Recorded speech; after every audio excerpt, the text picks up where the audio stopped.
Shalom, shalom bien-aimés dans le Seigneur. Notre Dieu est bon. Notre Dieu est fidèle.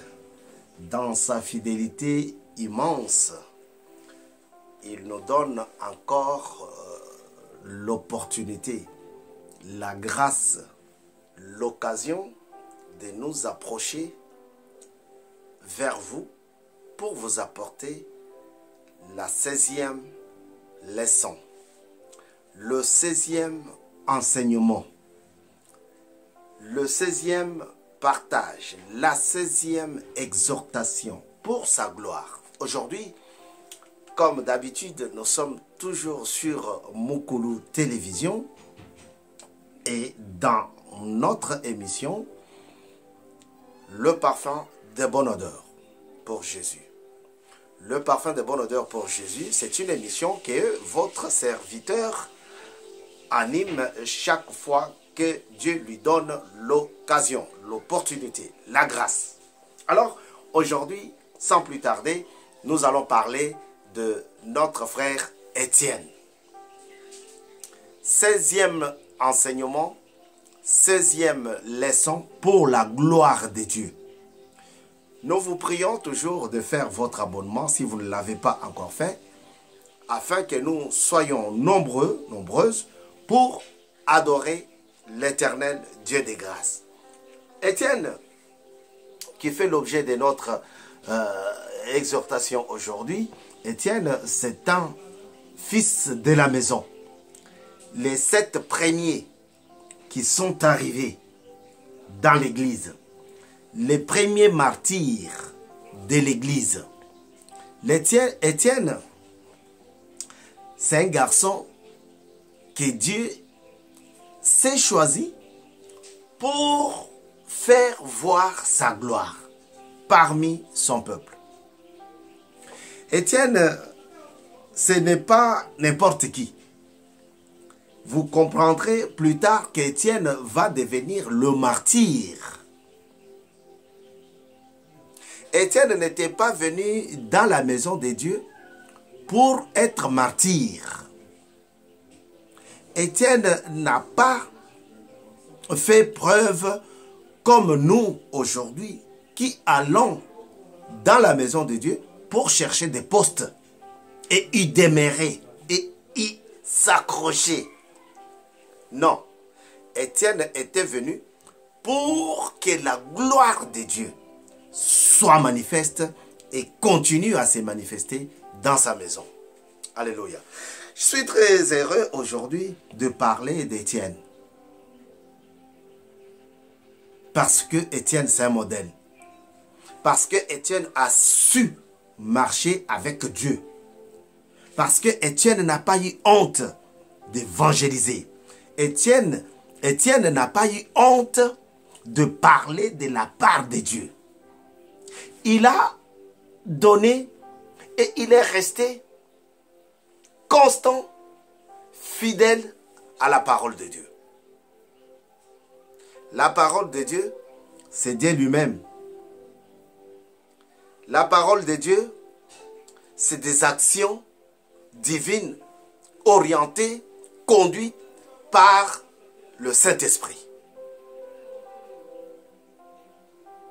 Donc, je vais te dire, parce qu'il s'agit de toi qui me suis en ce moment, ma soeur, mon frère, qu'Étienne a su rester fidèle à la parole de Dieu, à Dieu lui-même. Étienne veut dire couronne. À un moment donné, Paul parle des couronnes. Il dit, je veux remporter le prix. Donc, c'est ce trophée-là, c'est cette couronne-là que Paul est en train de chercher. Il dit, ma vie même n'est pas encore complète dans la recherche de Dieu, dans la façon de suivre l'Éternel. Je cours encore. Je cherche ma couronne. Je cherche mon Étienne. Alléluia. Et quelque part dans l'île de Patmos, là où il fut jeté pour y être dévoré, Jean va parler aussi des couronnes. Alléluia. Avant, il a parlé de 7 églises, de 7 lettres envoyées aux 7 églises. Et ici, on nous fait voir que Étienne fait partie des 7 disciples qui étaient venus dans l'église. Les tout premiers, le diacre. Alléluia. Diacre Étienne, ce n'est pas un modèle pour bombarder, massacrer la parole de Dieu, tordre la parole de Dieu. Non, mais c'est un modèle pour que les enfants de l'Éternel puissent savoir marcher avec leur Père, sous la conduite du Saint-Esprit. Étienne, ce n'est pas n'importe qui. Étienne a porté un message à l'église du Seigneur. Il a dit non aux arguments des faux pasteurs, des faux diacres, des faux évangélistes. Il a dit non au message que ses proches, ses amis, d'autres fois, avaient voulu scander, apporter, haranguer les gens, apporter à l'église. Lui, il a dit non. Il a réfuté. À cette époque-là, ce ne sont que des pierres qui devraient terminer votre affaire. Si vous vous écartez de la doctrine de l'époque, du judaïsme. Si vous dites non, ils vont dire ok, on va te massacrer. Et Étienne a dit non. Il a dit non pour que la gloire de Dieu soit manifeste. Il a dit non pour que l'évangile du Seigneur Jésus-Christ puisse continuer. Voilà pourquoi il a dit non. Il n'a pas dit non aux gens qu'il ne connaissait pas. Il a dit non aux gens qu'il connaissait très bien. Parce que lui, il était déjà dans la maison de Dieu et il était conduit par le Saint-Esprit. Étienne, c'est un martyr. Et ici, nous parlons de 24 hommes et femmes braves. Ceux qui ont fait des actes de bravoure. Ce sont ceux-là que je vous annonce. Ce sont ces personnes-là que je vous apporte. Et Étienne en fait partie. Étienne est dans ces groupes-là de 24 hommes et femmes qui ont su marcher avec Dieu, qui ont montré leur force d'aimer Dieu, qui ont montré leur force de croire en Dieu, qui ont apporté en plus par un acte de bravoure. Alléluia. On ne peut pas parler de toi si tu n'as pas fait ou si tu n'as pas posé un acte qui étonne les gens.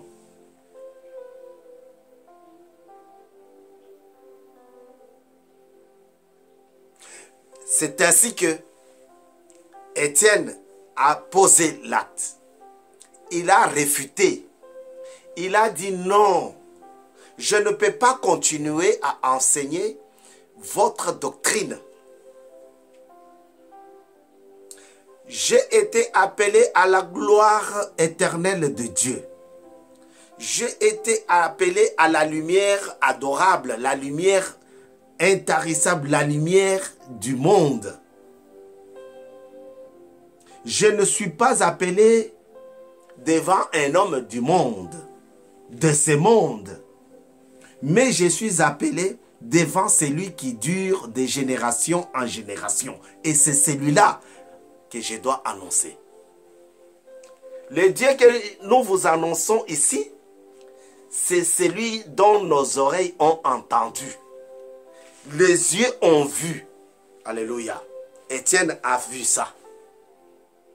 Et il les a dit ça.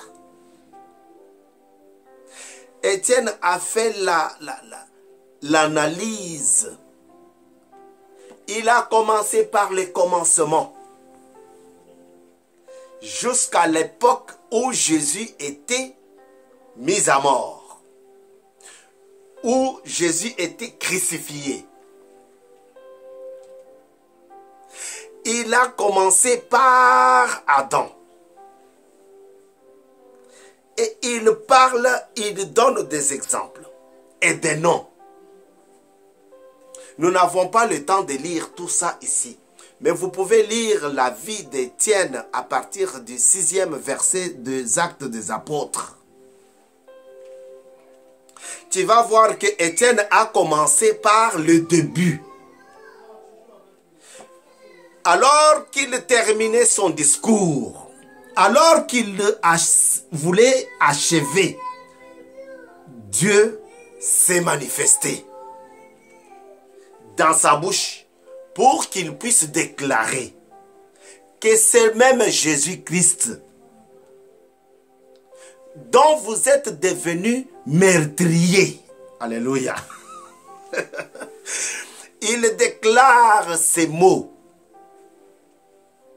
et il leur dit, c'est le Jésus-Christ là, le Fils de Dieu là, le Messie attendu, le Seigneur Jésus. C'est celui-là dont vous aussi et vos pères, vous êtes devenus les meurtriers. Il faut avoir beaucoup de force. Il faut avoir beaucoup de confiance en soi pour parler devant une foule immense avec deux pierres à la main. C'est comme si tu leur disais que je veux que vous puissiez me tuer. Achevez-moi. Et il le dit pendant que je suis à genoux devant vous, en train d'être lapidé. Je vois le ciel s'ouvrir et les anges de Dieu, la gloire de Dieu, monter et descendre. Frère, il faut avoir une bonne dose de foi pour faire des déclarations pareilles.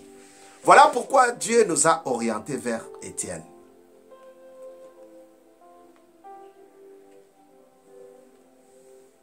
En ces jours du jeudi 13, février 2020, je voudrais te dire que Dieu a encore besoin de toi. Dieu veut se servir de toi comme il s'est servi d'Étienne pour annoncer son évangile, pour apporter sa parole dans un cœur désertique, dans un esprit faible. Dieu veut que tu viennes. Que tu viennes pas seulement pour occuper des postes dans sa maison, mais pour apporter son évangile jusqu'aux extrémités de la terre. Dieu a besoin de toi. Nous allons lire quelques versets pour étayer nos dires. Pour confirmer notre prédication, notre exhortation, notre enseignement. Sois un modèle dans la maison de l'Éternel.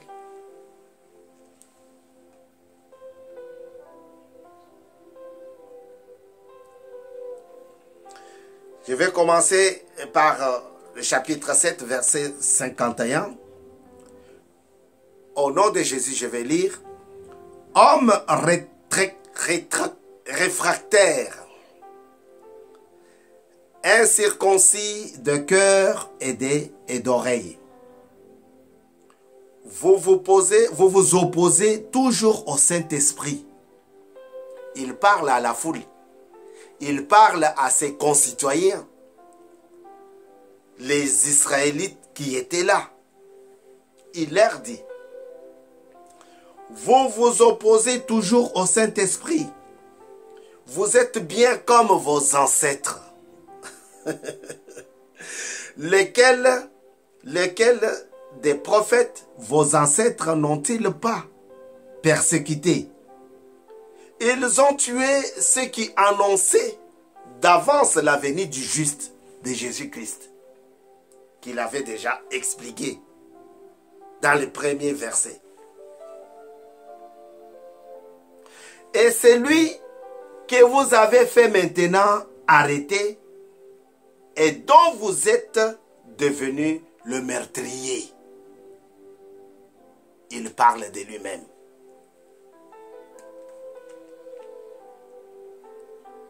Vous qui avez reçu la loi par l'intermédiaire des anges et qui ne l'avez pas gardée, en entendant ces paroles, ils avaient le cœur plein de rage et ils grinçaient des dents contre lui, contre Étienne. Mais Étienne, rempli du Saint-Esprit, fixa ses regards vers le ciel, fixa le regard vers le ciel et vit la gloire de Dieu.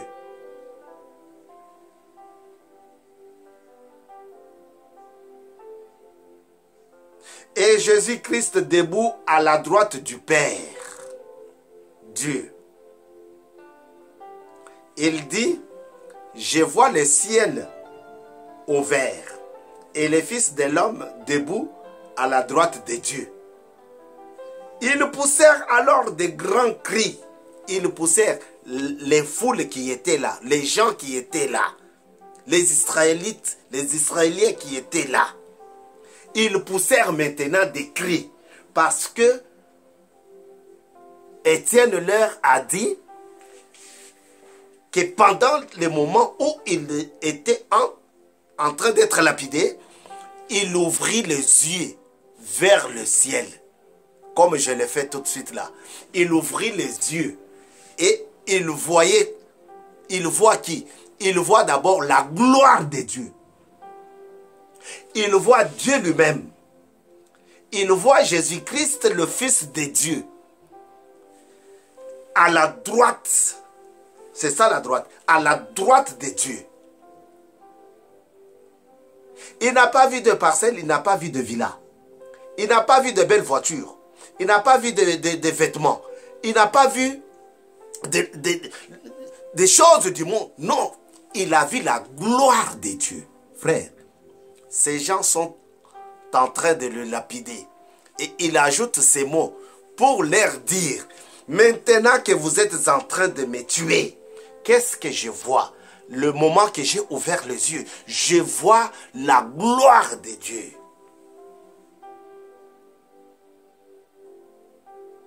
Je vois Dieu en personne. Je vois l'Éternel des armées. Et son fils bien debout à sa droite. Frère, peut-être que tu as vu des choses du monde à la place de voir Dieu. Peut-être que tu as rêvé être un grand patron, un grand président du monde. Peut-être que tu as rêvé être quelqu'un qu'on crée dans ton quartier. Là où tu passes, il faut que des gens disent que non, c'est toi. Peut-être tu as rêvé ça.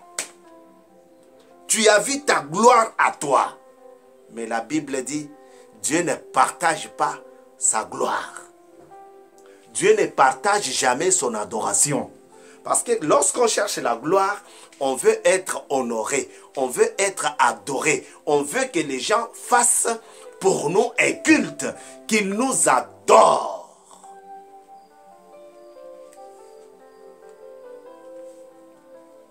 Mais Étienne parle à cette foule immense, tenant des bâtons, tenant des pierres, tenant des choses qui peuvent endommager sa vie.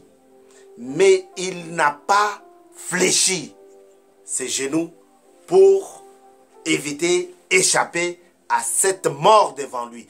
Il s'est mis à parler de Dieu pour faire comprendre que Dieu est unique et incomparable à cette foule immense.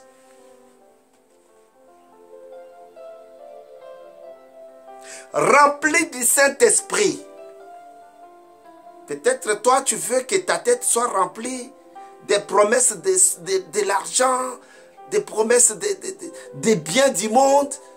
Tu veux. Mais la Bible parle d'Étienne et dit qu'il était rempli du Saint-Esprit.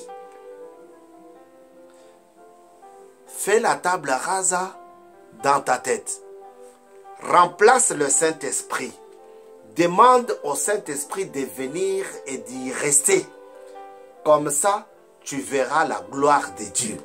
Comme ça, tu verras les changements dans ta vie avec Dieu. 16e enseignement pour la gloire du Seigneur. Vous êtes sur Mukulu TV et nous vous demandons de vous abonner. Ensemble, nous allons encore voir la gloire de l'Éternel. Parce que nous allons l'adorer.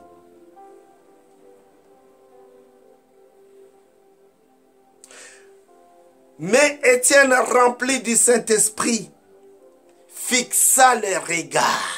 Sur quoi, mon frère, toi, tu es focalisé? Tu es focalisé sur quoi? Sur l'impudicité? Sur la cupidité? Sur la jalousie? Sur les insultes? Tu es focalisé sur quoi?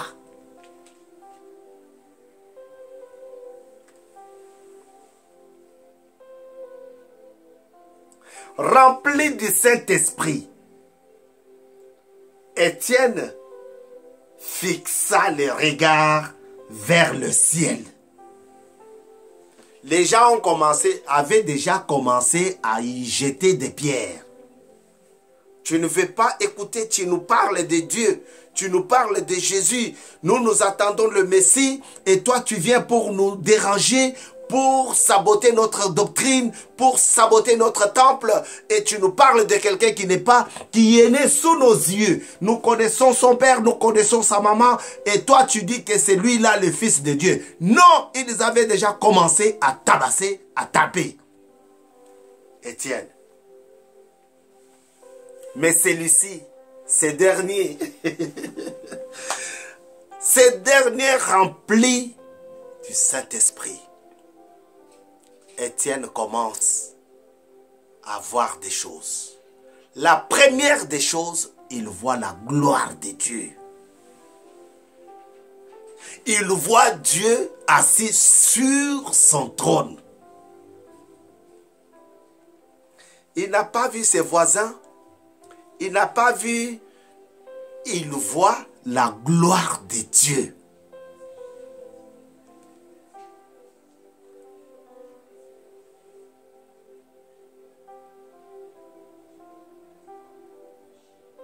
Et Jésus debout à la droite du Père. Frère, ma soeur, qu'est-ce que toi tu vois? Qu'est-ce que tu vois? quand tu commences à adorer, quand tu commences à parler, quand tu commences à aider, qu'est-ce que tu vois? Il y a des gens dans la maison de Dieu, ils intercèdent. Mais pour aider, pour partager, c'est un problème.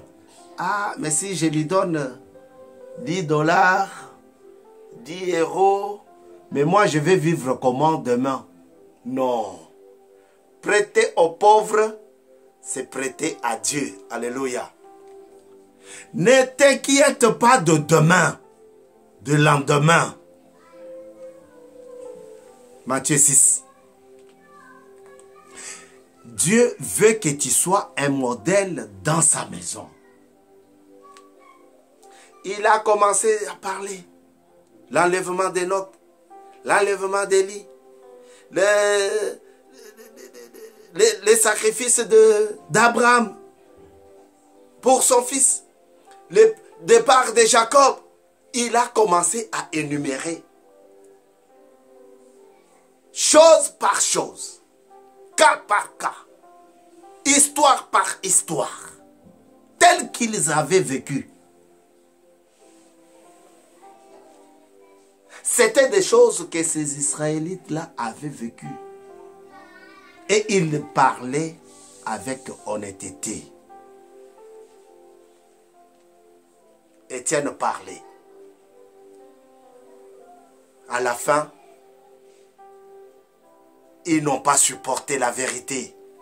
Nous sommes dans une période où la vérité blesse beaucoup de gens. Même ceux de la maison, même ceux de l'église. Quand tu lui dis la vérité, il te voit comme un ennemi. Alléluia.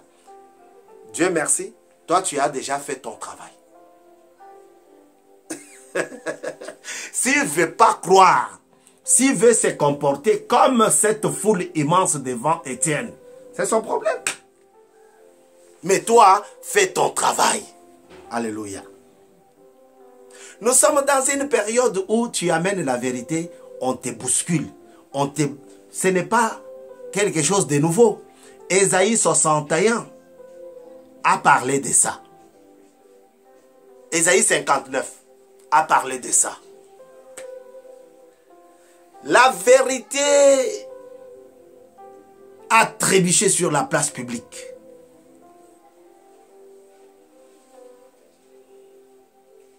Ne te lasse pas d'être un martyr.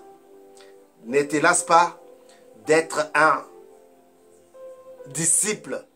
Ne te lasse pas d'être un bon prédicateur pour la gloire de Dieu. Parle pour sauver la famille. Parle pour sauver l'église. Parle pour sauver, mais que ceci soit pour la gloire de Dieu.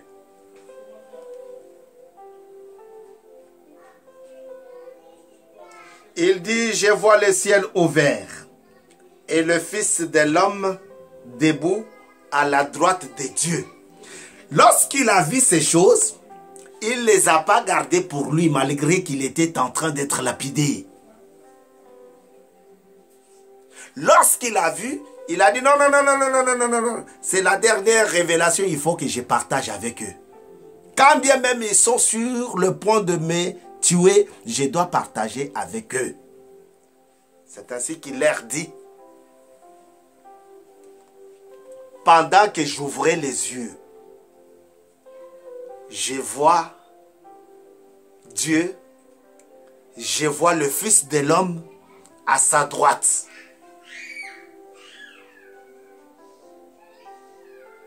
Et ils bouchèrent les oreilles.